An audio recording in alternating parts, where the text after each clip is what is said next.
I'm still working on that.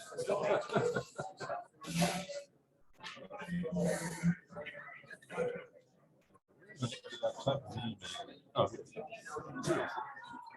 let's see.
Almost a whole week now.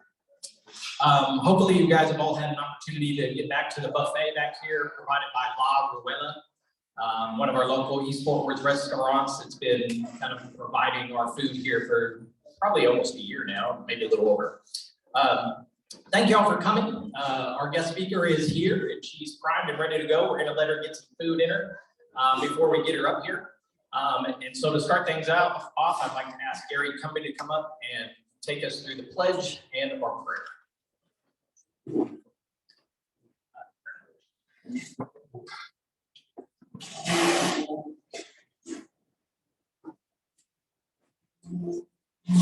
if you would bow with me, please. Lord God, thank you for the many blessings you send our way. Even with this ongoing pandemic, we celebrate the blessings of life and of our loved ones and friendships and freedom and our relative plenty. And yet we know that not everyone is so blessed. Help us to remember the lesson from Luke's gospel that when we are blessed with much, much is expected from us. Give us your wisdom and strength, Lord, so that as individuals, as an organization, and as community leaders, as we work to make this a better place to do business, that we may also make it a better place for all to live, to work, and to thrive. So Lord, bless this meal, those who prepared it, those who served it, and we who eat it. We ask a special blessing for our mayor and for the council she leads. Bless our community, our state and nation, and help us survive and defeat this pandemic. We ask these things in your holy name. Amen. Amen. And now the pledge. I pledge allegiance to the flag of the United States of America and to the republic for which it stands, one nation, under God, indivisible, with liberty and justice for all.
You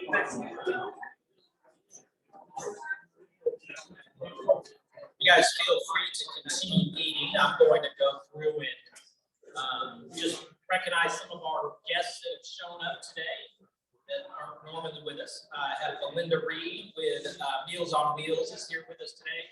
And if I call your name, just kind of wave so we can say hi. Thank you, Belinda.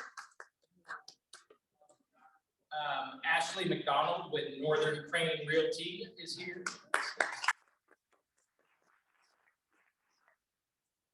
Julie Lugo with the Tarrant County District Attorney's Office is here.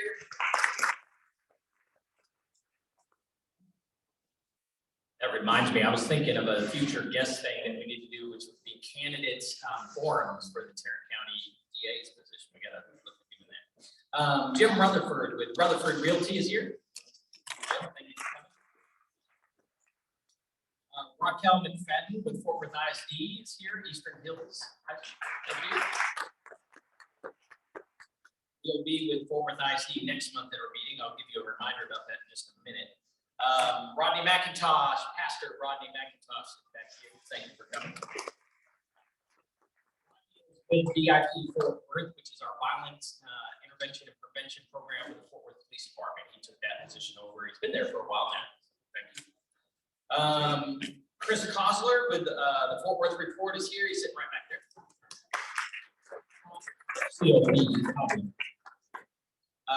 Carlos Walker, he's sitting over here as well, eating, enjoying himself with Fort Worth ISD. Lucas Bathurst with HDR Environmental. Back to, okay, thank you.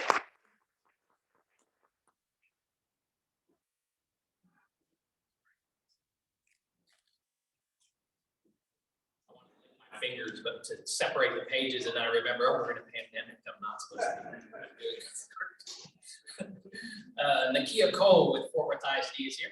Thank you.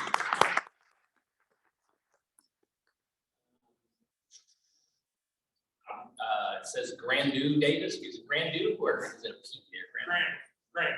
Oh, Grant. Thank you, Mr. Davis. Thank you. Dan Thomas with HDR. Debbie Cooley with MPAC Incorporated over here. Excuse me, Debbie. Anna Ware also with MPAC is right over here with us. Ryan Hill, and Ryan Hill is a candidate for judge. It says here. Where's Ryan? Also district. Well, thank you all for coming. You know, we are in the process of renewing memberships. So if you like what you see and hear today, feel free to join our organization. It's $75 a year to be part of this organization. And we do take those renewals right on our website. You go to Fort Worth, East Fort Worth Business Association, right to our website. I wanted to take a minute to thank Pinnacle Bank. Charles Ivory set it up so that we would have a sponsor for today's lunch. So I appreciate Pinnacle Bank underwriting our lunch today. And then just want to give you a quick reminder, next month's meeting will be, let me make this right, February 10th, right? Yes, so February 10th, we had a little snafu with the schedule, and we had to bump it to February 10th because of some scheduling conflicts with our guest speaker. We will be at the Fort Worth ISD Learning Center, and our guest speaker will be David Sings. He'll be providing us with an introduction to one of their programs over there. So next month, our meeting, we're offset by 1 week next month, so just keep that in mind. That's about all I've got. I think Don is going to take a minute when he gets an opportunity to come up and introduce our guest speaker.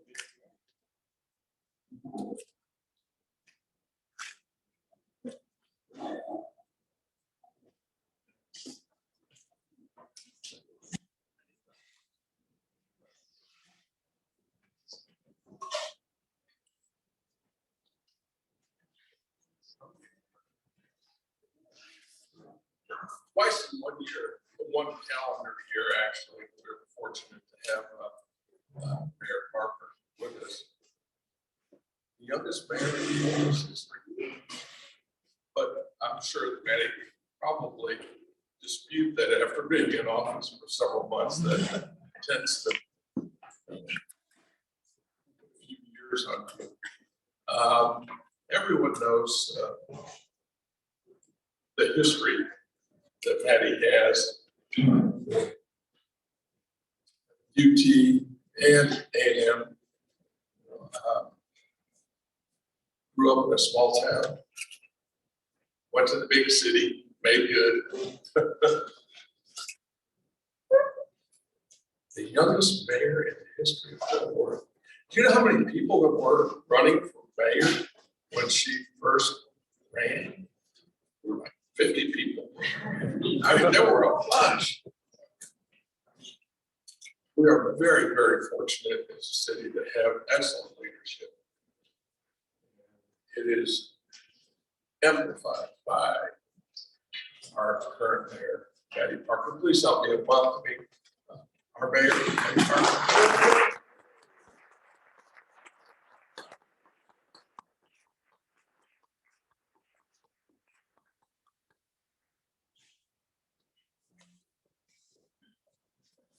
Everybody, Happy New Year. It's good to see you.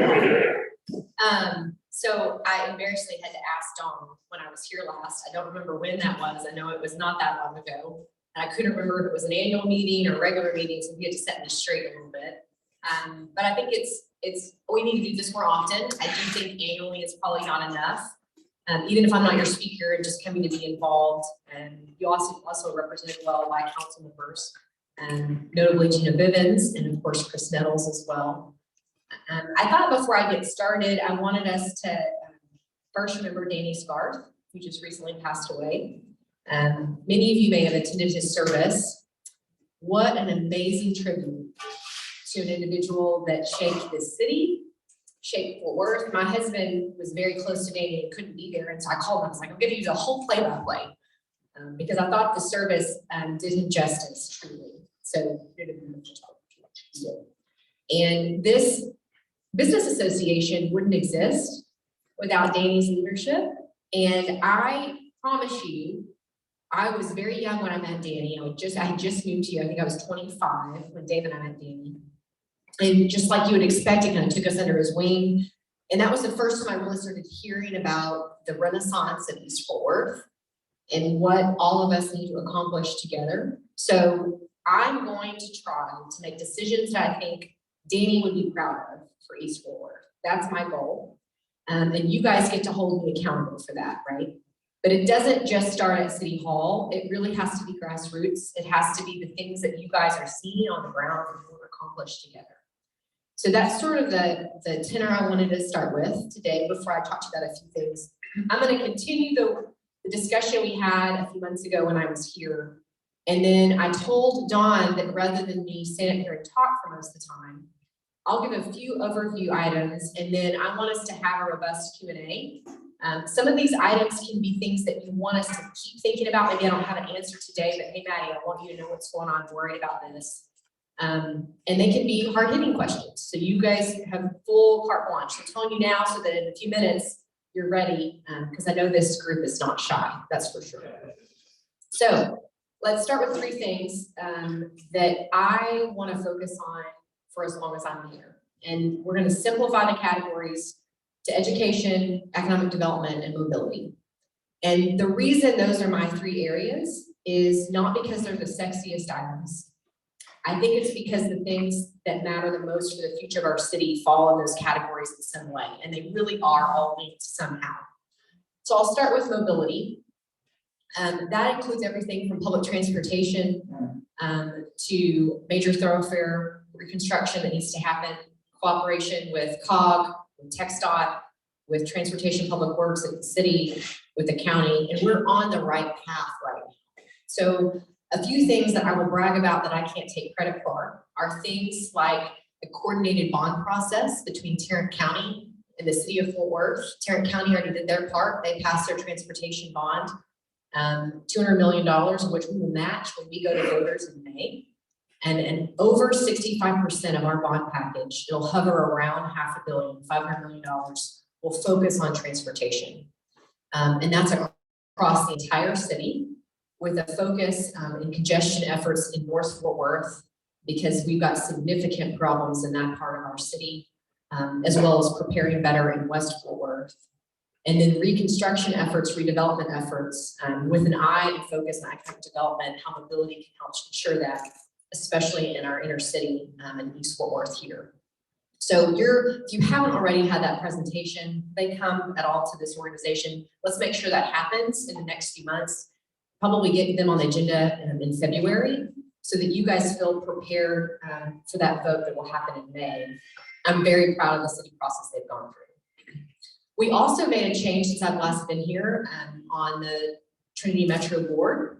I asked Chris Nettles and Michael Crane to serve on the Trinity Metro board. And here's why. In the past, you've often seen the finger pointing between the city of Fort Worth and Trinity Metro. And it's not fruitful. And frankly, it's a little bit misguided, because if we're going to make changes that are robust in public transportation, we need to treat Trinity Metro as another department in the city. And you wouldn't, as a city manager or a mayor, constantly just blame your department head for things that weren't going right and say, just fix that, it's not my problem. So we need to take ownership. So Chris and Michael have just joined the board a few months ago. They're getting started. They're in the middle of a national search for a new CEO of Trinity Metro. And I'm excited about the future there. A few things I think this organization needs to focus on and really push on Trinity Metro. When it comes to transit-oriented development, you have examples in your area of the city, like Trinity Lakes, that are really the future of Fort Worth and where we can go. And we can't make transit-oriented development happen without Trinity Metro's participation. We also have the East Lancaster Corridor, which is an incredibly transformative project, which many of you are involved in right now. Michael Morris actually did a presentation for the Tarrant Regional Transportation Coalition, what's today? Yesterday, and talked about from his perspective in his 30 years in transportation and putting projects up nationally for major grants, our chances for East Lancaster are phenomenal. And it's really because it's a corridor that deserves revitalization. It also is a major transportation corridor, and it's an opportunity to put future transit development there as well, which is what really you want in the future of the city, and that's what the federal government's really looking at to fund. So those are priority projects that really pertain to Fort Worth. What I hope to do in the next few months is set some very attainable goals that I will put forward to the public that affect local transportation and our future mobility options so that everyone can be excited and on the same page. Some of these will be ambitious, and some of them will just be like basic, fix our streets and roads, make sure you have curbs, fix the potholes, the basics of what the city of Fort Worth should be doing for you and your citizens. If you don't already use it, there's a My Fort Worth app that is working phenomenally. It's the way we communicate through every department. You can simply walk out right now and take a picture of a pothole and submit it, and it goes through our call center operation. So please start using that if you don't already, because really that's a customer service element that really does pertain to that transportation category. So more to come there. Very excited about it. Sometimes you won't see much of that in media because it doesn't get a lot of clicks when you talk about road construction. But we continue to be the fastest growing city in the country. But because of good planning in our past, our congestion levels continue to, our growth outpaces congestion across DFW, despite sometimes sitting in track of ag frustration. I understand that. But we are in a much better place than any other major metropolitan area in the country. But it won't happen, it won't stay that way if we don't stay focused. The second area is on economic development. So for a long time, to be frank, Fort Worth loses major deals for a variety of reasons. I think the first reason is those opportunities really happen years in advance, and the brokers that put them in place and really recommend to a CEO to look at Fort Worth, they have no idea who we are. And we continually see, if you see MSA data across the country, we are still lumped with Dallas every single time because of the DFW region. We're not going to be able to change that. That's statistically how they look at us, fine. But Fort Worth needs to put ourselves on the map nationally with a few different efforts. So marketing the cities in a really wise way and learning from the efforts like Visit Fort Worth that have done a phenomenal job in hospitality and tourism is very important moving forward. And so I'm hosting a series of discussions right now. I have a big meeting at the end of January to create a more robust effort and focus in collaboration with all of our chambers, the Hispanic Chamber and the Metropolitan Black Chamber, to really market the city of Fort Worth in a new way. Why should that matter to each of you? we cannot afford to be a bedroom community to Dallas. It's the future of our city is really at stake. And we're in a great economic position right now, don't get me wrong, but we can't afford to lose every corporate relocation or expansion into the future. So we have to pay more attention to that. And interestingly, a lot of the corporate relocation opportunities, it's really about jobs and opportunity for your folks that live here in the city, and being prepared. And I'll explain the link there in education in a minute as well.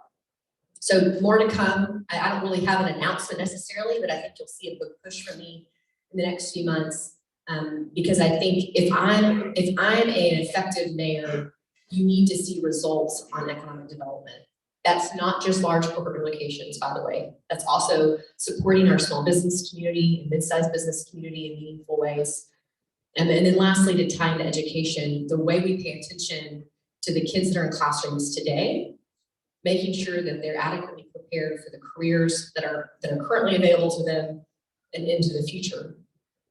So as I segue into education, it's right now in the United States, about 48 of the top 50 jobs in the country, high growth jobs do not require a 4-year degree. They require post-high school credential training, maybe an associate's degree. And these are high wage careers with incredible mobility opportunity. But as a country, we're still struggling with, and I mean, all the moms and dads out there I'm talking to right now, it's hard to not send your kid to the 4-year college, right? But we have to accept that every student does not need to go to college. And frankly, if we don't accept it, what's happening right now, only 23% of our students across Tarrant County are making it through anyway. So then 80% of your students are left without a credential post-high school that's meaningful, that allows them to attain a job that makes a living wage that they can go on to be successful. And across Texas, there are all kinds of jobs I can point to that we have to pay more attention to. And I do think I have a responsibility as mayor. While my path was college and law school, I understand fully that our job and our economy has completely shifted. And I have a responsibility to use my bully pulpit to talk real with parents and educators and community members to say the importance is career, period, end of story, and making sure all our students have the opportunity. That does not mean, however, that we need to take a special focus and make sure all students have the opportunity to be successful in college if that's their choice. And persistence is key, because we know that our low-income students, only 14% of them make it through. So we pat ourselves on the back, they make it out of high school, and then they go to college, and it's really hard. And they're first gen, maybe English is not their first language, and they hit a campus and they can't make it. But we don't talk about that enough in an open environment, and that's really what can hold us back economically as well, is that talent workforce pipeline. And I should mention that you're going to get to hear from Dr. Sines next month, and Fort Worth ISD. They're doing phenomenal work right now, focused in this space. And I know it firsthand because Dr. Sines is our #1 partner when it comes to our Tarrant 2 and 3 partnership, or T3, which is really all about college and career military readiness across Fort Worth. So something all of you need to pay attention to. All of you business owners, be asking yourselves, what are the careers I need to fill today? What does it look like 5 years, 10 years from now into the future? And am I doing my part to match students that are in our inner city schools to those jobs? Because that is critically important to make sure you change generational poverty into the future. The most notable thing we've probably done in the last minutes that's gotten the most attention is on early childhood education. I've been a longtime believer that your ROI is strongest if you get to babies earlier, especially 0 to 3 space. But fortunately, for those of us that have been in early education for a long time, Jason can attest, the country finally paid attention because COVID hit. And daycare's closed, and you didn't have a place to send your children. And I don't know about y'all, but if you try to Zoom with a 4-year-old at Montessori school, it's real hard. And I failed miserably, frankly. And we have to invest more in paying early educators. We have to invest more in the facilities that they need across our city. I supported the Fort Worth ISD bond, despite some rhetoric as to why I shouldn't have. And I did because of the opportunity to invest in facilities for early education. And I told Dr. Scrivener that. I was really proud of the opportunity to do that. And also, quite frankly, raise your hand if you've been in a Fourth ISD school lately. You should go before we have judgment, because those kids deserve better. And the facilities they go to school in does matter. And so when it comes to education, I decided to take a stand there and sort of take the bullets as needed, because I think that that's important. It's a new varsity for 42 votes or whatever it may have been, I think was the margin of the bond, which is pretty phenomenal. It's over $1 billion. So lots of things happen in education. That's my area of expertise. I'm happy to dive in more for you. But I promise you that there's some educators in the room. I'm not entering that arena to be an antagonist. I'm entering the arena to be a partner. Because I think oftentimes it's really easy for politicians to point fingers and be frustrated and do nothing about it. And our teachers and our administrators really deserve better into the future for sure. So I'll stop talking as long as you guys have questions. That's the most important part. And we can talk about current events on council or whatever else you want to see or hear about. Thank you. So that was wonderful. Sure. Mattie, you hit topics I think that apply to all of us. I got goosebumps. So Good. thank you. I think we all did. So now it's Q&A time. So please raise your hand if That's a question. Bob Gallup. Really not what the question is about, down the back. My shop is on 9th Street, which is the gateway people working downtown, a lot of traffic. Code enforcement, along with the police department, has done an excellent job of moving along the shins under the bridges. I don't know what to do with them. I've been struggling for 30 years where you send them, nobody knows. But they have done a great job of picking up, cleaning up, and keeping it a little better looking than it has been. Well, I'll pass that along. They've been working very hard, and you're right, it's multiple departments that have to do that work. The city of Fort Worth is getting national notice on homelessness. Do we have it figured out? No. But I'm telling you, if you look at the numbers and what's happening across the country in major cities, our policies are where they need to be. So now the focus has to be making sure they have the resources to do what's right. One great example is we've chosen, unlike I think honestly most other large cities, top 15, to not have a focused public camping site, meaning buying land or using city-owned property to put people. And I believe strongly that's the right decision. I have never seen it work in another city long-term. You end up perpetuating a problem. If our police officers in the room that have to respond when there's a crisis, imagine how difficult that is to go into a public camping ground and have to take care of it. So lots to come on homelessness. Our real focus right now is on housing, restoring housing support and financing those projects. So thank you for your patience. The one thing I'll mention on homelessness that got picked up recently is I did talk a lot about this months ago during the campaign. I do think we need to work to decentralize homelessness services from East Lancaster and East Fort Worth. And I don't know what that looks like, but I'll be a proponent for that wherever possible. Because having one location for all services is really not the answer. So just know that that's my feeling about that. Feel as strongly. There's a few nonprofits that need to stay where they are for a variety of reasons, but there's a few I think we could move that would actually be better for the clients that they serve as well. Mayor, we have some great developments to the north and to the west in our city, and that's where a lot of economic development happens. Most of our economic development happens. Those things are great, and I love them. But when we develop those kinds of areas, it requires all sorts of investment in additional fire and police protection, ambulance, water, sewer, everything, all the roads, all the other infrastructure that's not there when those developments started in those greenfield kind of areas. But do we have the right incentives, or is there more we should do to focus on redevelopment of areas within the loop of 820, where we already have all of that stuff available and simply need to try to steer people into those kinds of areas where we don't have to make all those additional investments?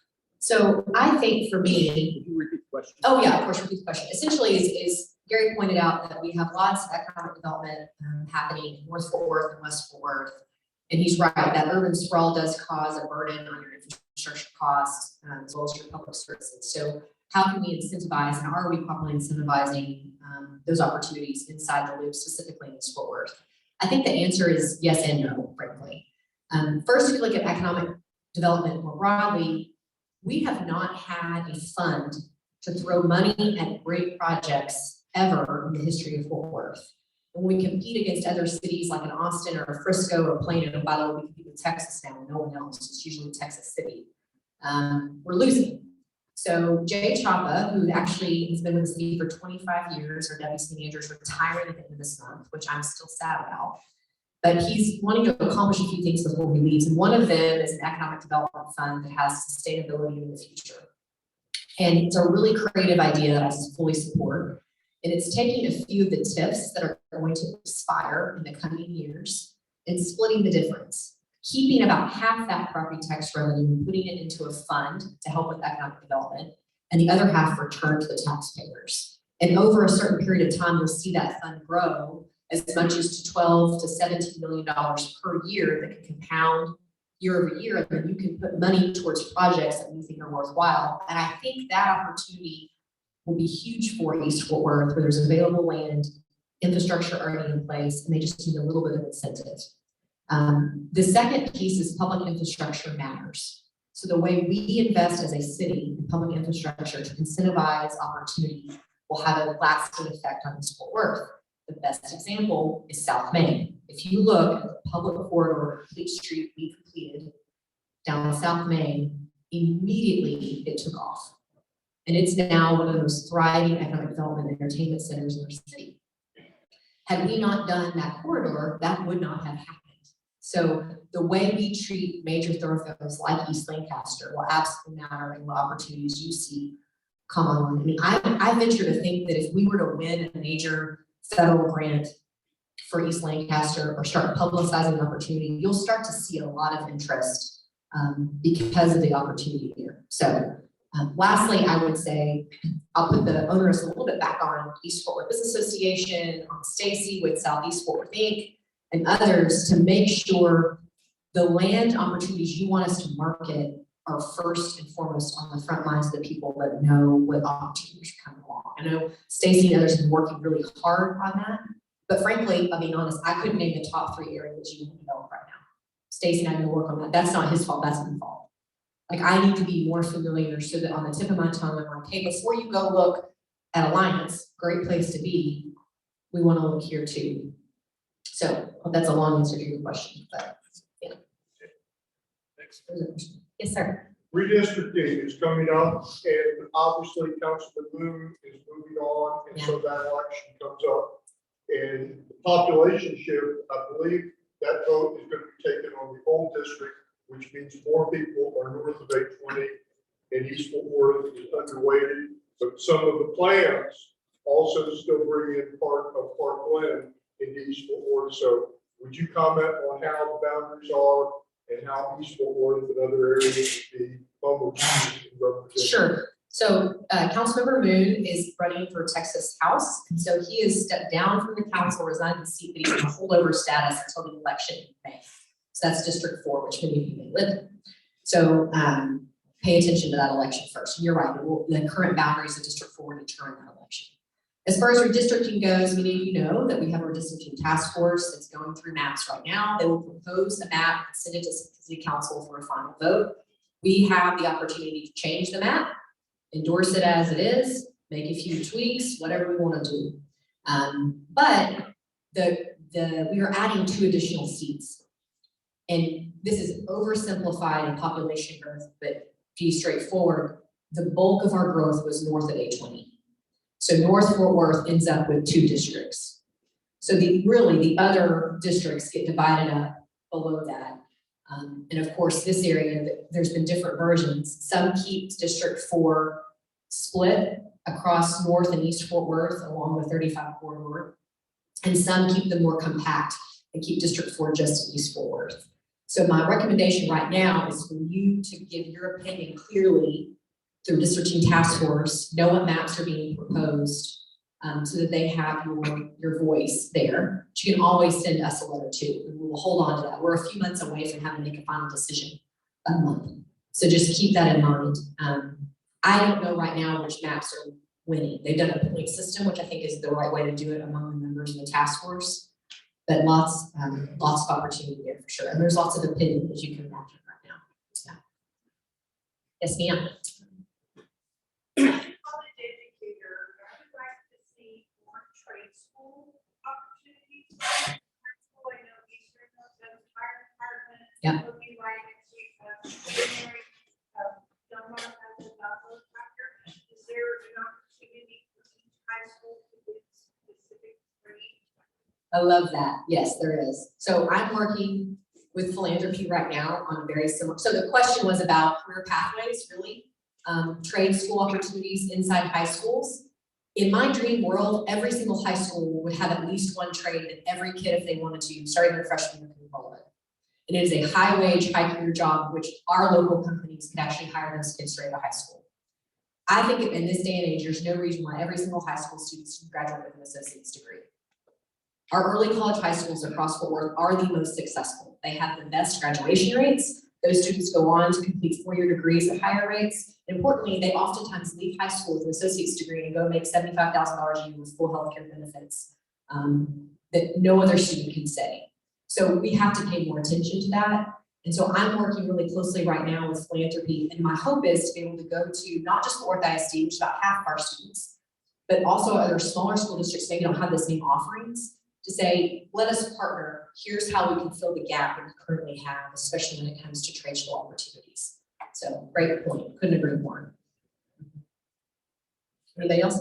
Wanda? I'd like for you to address, we read in the paper the other morning that East Fort Worth had the highest murder rate in the city. Address, if you can, any special issues on a cause, an effect, a solution. Yeah. So the question has to do with crime, specifically across the city, but why East Fort Worth has the highest homicide rate in the city. And I'll start with a positive, which is this.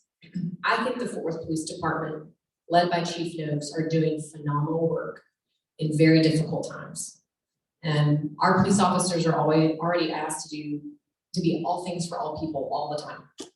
And then COVID was not easy. And you also have had a tremendous amount of mental health issues on the community, especially because of isolation. But let's be real, the homicide rate you're seeing is criminal activity, it's gang on gang activity, it's domestic violence, all those things compounded. And I think our number one objective has to be to work together and work closely with our police department to bring a difference there. They've done phenomenal work to build additional trust in the community because they can't do anything if they don't get called. And as Neil often says, Chief Noakes, sounds simple, but an attempted murder was really just a luck that the person didn't die. So we have to treat attempted murders almost the same way as you do a homicide to keep that person from perpetrating the same activity again. It's appropriate that Pastor Matt is here as well. The work that VIP is doing is very important. We're trying to collaborate with community partners to really understand where our crime rings are. Youth crime is a significant problem. What do you think happens when a bunch of kids with no opportunities and out of school start doing it? And it also is simple economics. If a kid can't pay the bills for grandma and he doesn't have a job, he's gonna drug deal. It's just that simple. And so we have to be real about that and find additional opportunities for our youth and catch them earlier. And it ties in with education and much other things. Those are long-term issues.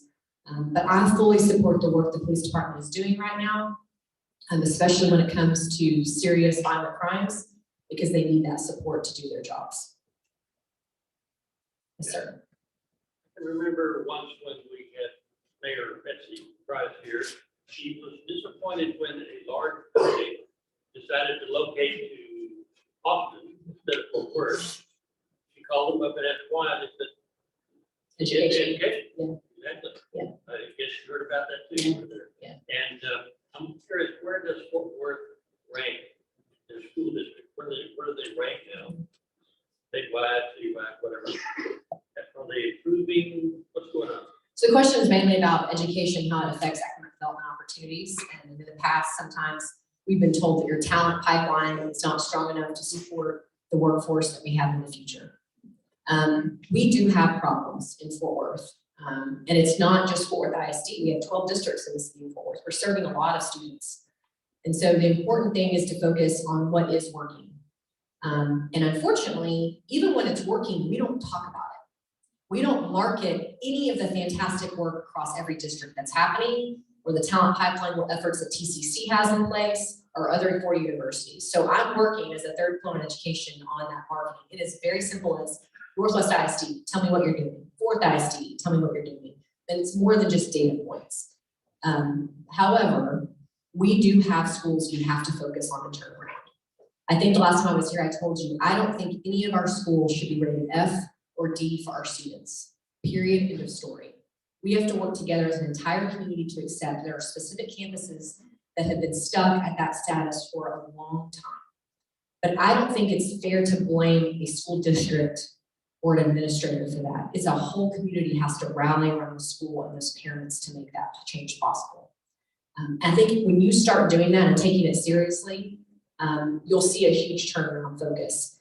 The last thing I'll say about economic development, I don't believe that's why we lose right now. I think we could demonstrate a real workforce pipeline that would work for them if we could just get our foot in the door. Oftentimes, the door was never open for us, but that's starting to shift. And the good thing is we lost the Rivian opportunity. I'll be real frank, the reason we lost Rivian is Georgia gave them thousands of acres of free land. They tried to say it was workforce readiness. No, they gave them, I don't know what the value of the land, they haven't publicly said. We weren't going to be able to do that. Georgia, that's sort of their game right now. They're throwing a lot of free money at eco-devo deals. So good point, is something I'm worried about, but I'm trying not to be overly negative because I think if you compare us to other large urban cities, there's a lot of similarities for sure. Yes, Will?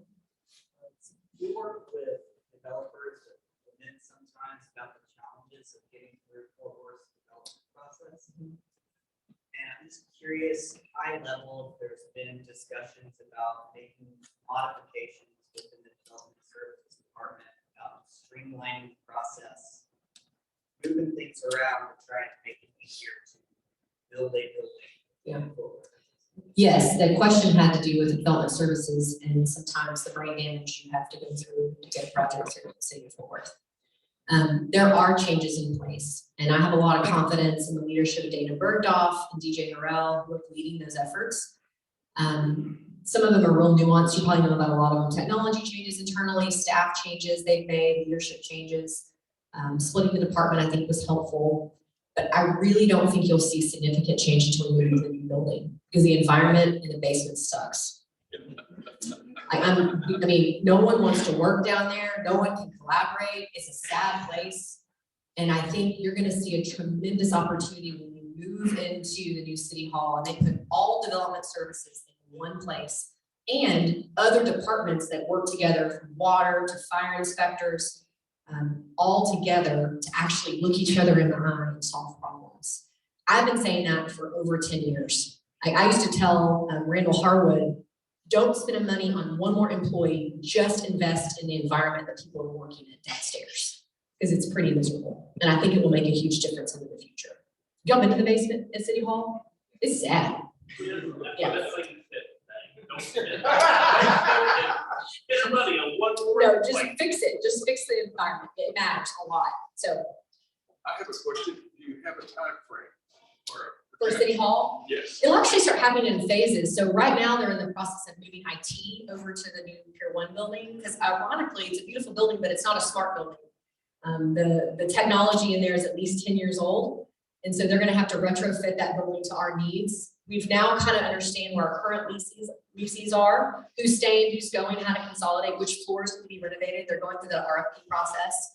And then we're preparing for the new 2 city council members that are new chamber, which by the way, we're going to build on the external part of the building downstairs. So we're not going to try to fit that chamber inside Pier 1. We'll be at the back of the building as well. So I don't think you'll see everyone fully in the building until towards the end of 2023. Beginning of 2024, but they'll start moving certain departments over. And I told David Cook, I was like, look, just move development services. They can be the only ones there.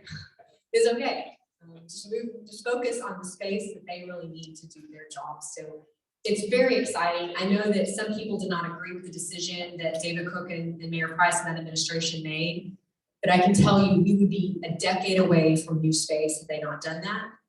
And it will now be a center point for your city that all of you can be proud of. You will want to come do business at City Hall. You won't dread it. There's plenty of free parking. You won't have to park backwards anymore. All of those things that I think sound sort of silly, but they do matter for the future, the fastest growing city in the country, in a place where we want businesses to come be. I mean, it's not uncommon for me to get an invitation for a meeting for a big economic development, and I say, don't come to the office. I'll butt up borrow someone else's office. I don't want them to come to City Hall. I get stuck in the elevator. One more, big sign. Yeah, we're gonna have a good time, right? Big Molly. Anybody else? I have one more. Yes, It's not a question. It's a request. Okay. Don and I have got many years of experience with zoning and planning as appointed officials. We have a wonderful comprehensive plan. When it gets to zoning, it goes out the window. My request is, could we possibly stick closer when it gets to council for the final zoning approval or disapproval? Please stick as close to that comprehensive plan as you can, because zoning is so important to our neighborhoods. East Fort Worth has seen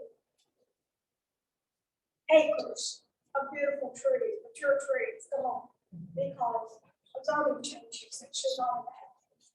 And so that's just my request. Yeah. We feel really passionate about it and we'll do our job.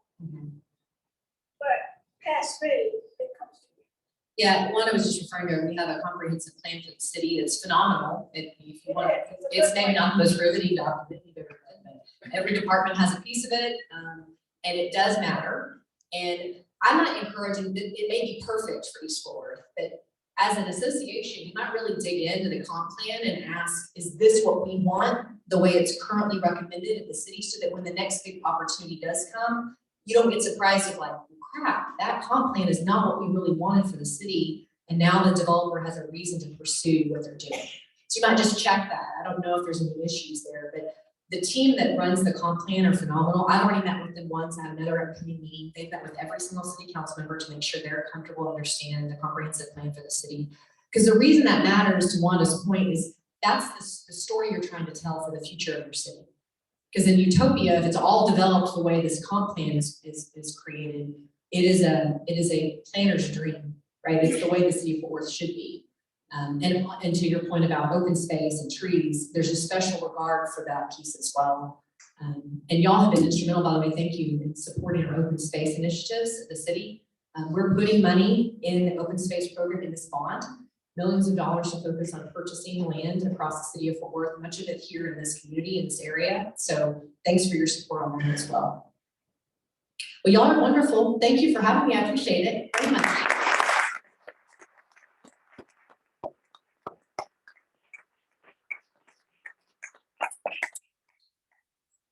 Thank you so much, Mayor Parker. I want to let everybody know that I'm going to make sure that this is going to be on our website.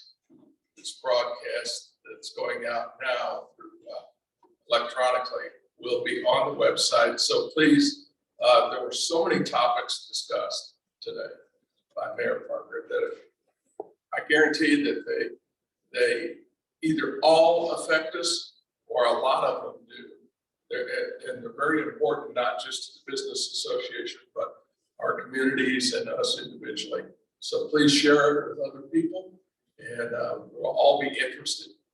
Today, our lunch was sponsored by Pinnacle Bank, my bank, and the Business Association's bank. And we can thank Charles Library. Charles, for helping out.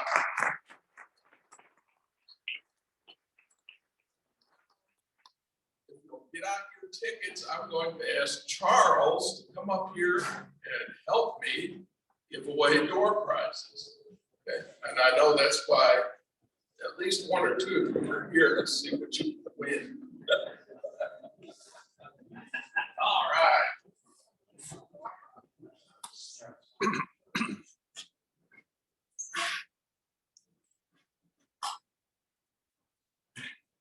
The first door prize, compliments of one of our past president and one of our wonderful board members, Bill Swinson, Swinson Financial, a bottle of wonderful wine. And Get the last last, four, yeah, last four numbers, 3285. 3-2. The only time I win anything.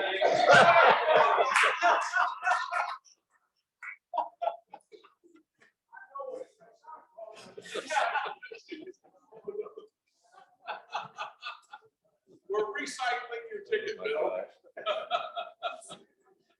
3304. 3304. All right.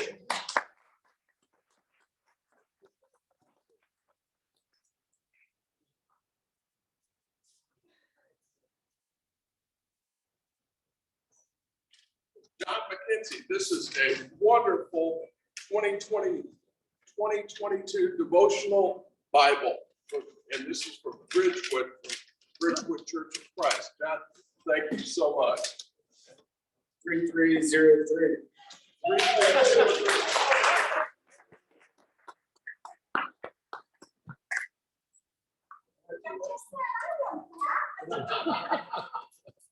We ain't complete.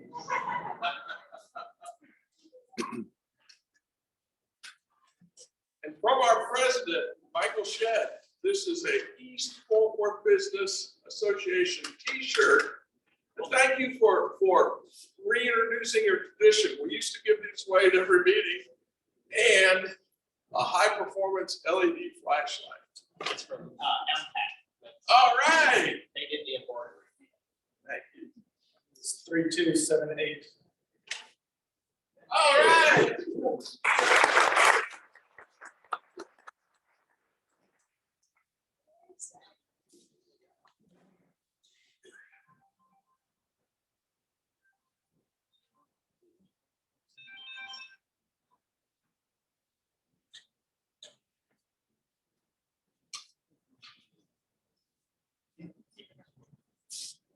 $25 gift card from our wonderful benefactor and great board member, Malcolm. Thank you so much. 3261. So $25 gift card.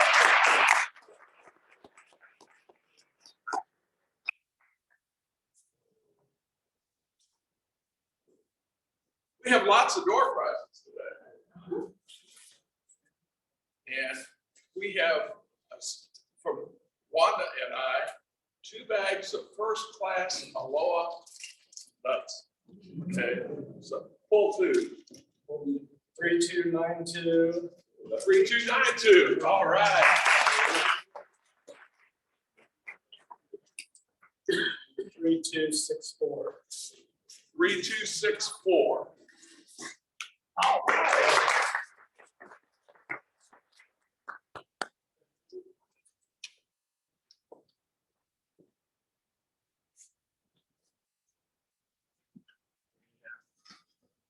Every year, except for last year because of the pandemic, the Mexican Inn has hosted a spirit night for us and donated thousands of dollars over the years to the causes that East Fort Worth promotes, particularly with education.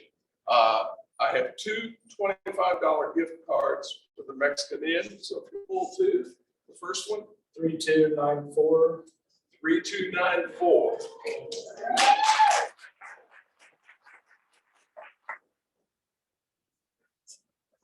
Three, 3281. 3281. All right. Journalists always.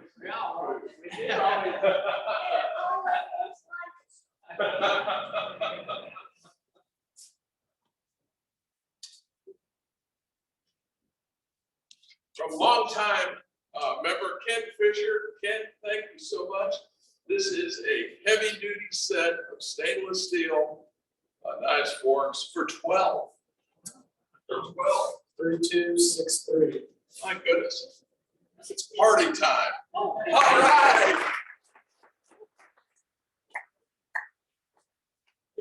Thank you, Kat.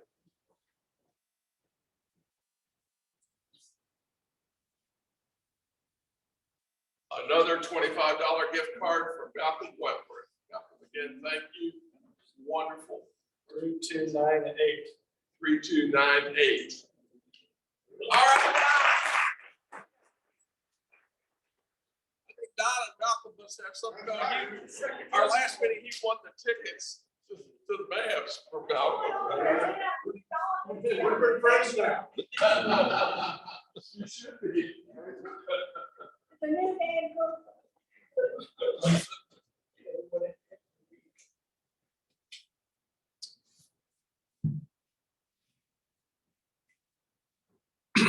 All right.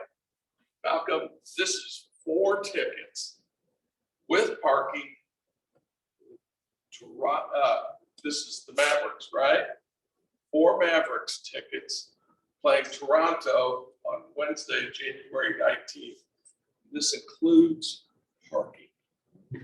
Malcolm, we're so generous. Thank you, sir. Yeah. 3283. 3283 for the 4 tickets.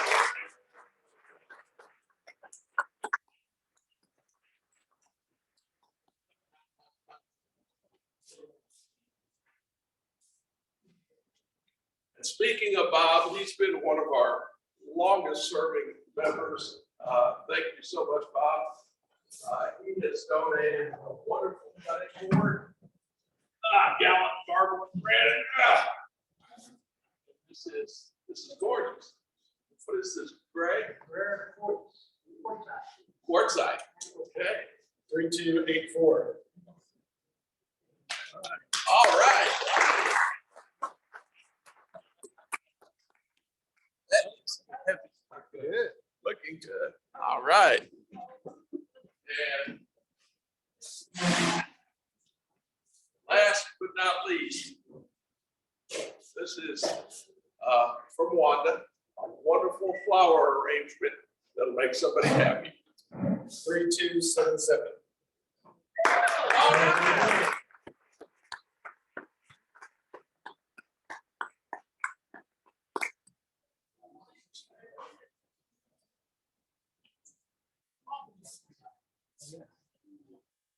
One more. Oh, okay. I'm sorry. We have one more door prize. Southeast Fort Worth Inc., who collaborates with us on a number of different projects. And thank you so much, Stacy, for this is actually from HDR. 2 tickets to the Southeast Fort Worth Inc. banquet, and it's going to be in May. And I believe that the keynote speaker will be Ross Perot Jr. Is that correct? Okay. 2 tickets to a wonderful banquet. 3297.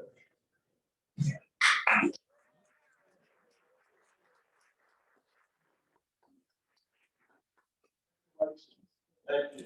Thank you for the HDR. Thank you. Charles, thank you so much. All right, the moment you've been waiting for me to come back to the podium. I want to thank you guys for everyone that was able to show up again. Just a reminder, we are doing a membership drive. So if you're not a member and you want to be a member, or if you are a member and you want to renew your membership, please do so. Next month's meeting, February 10th, will be at 1050 Bridgewood Drive at the Fort Worth ISD Teaching and Learning Center. So don't miss that. Food is going to be provided by some of our students. They'll actually be preparing. Odie Wyatt will be preparing the food for us, their culinary arts program. So we look forward to seeing you there. Mayor Parker, thank you again for being here. We appreciate your time. I don't know if you've saved up enough money yet to buy yourself a doppelganger, but I'm pretty sure Mayor Price had one because she was always in more than one place at one time. So thank you for being here and for your time. So with that, I appreciate it. All of my executive members, if you're on the board, directors, please hang out for just a few minutes if you have the ability to do so. We just want to have a quick sidebar here before we break the meeting. But apart from that, I appreciate your all's time. Thanks for coming.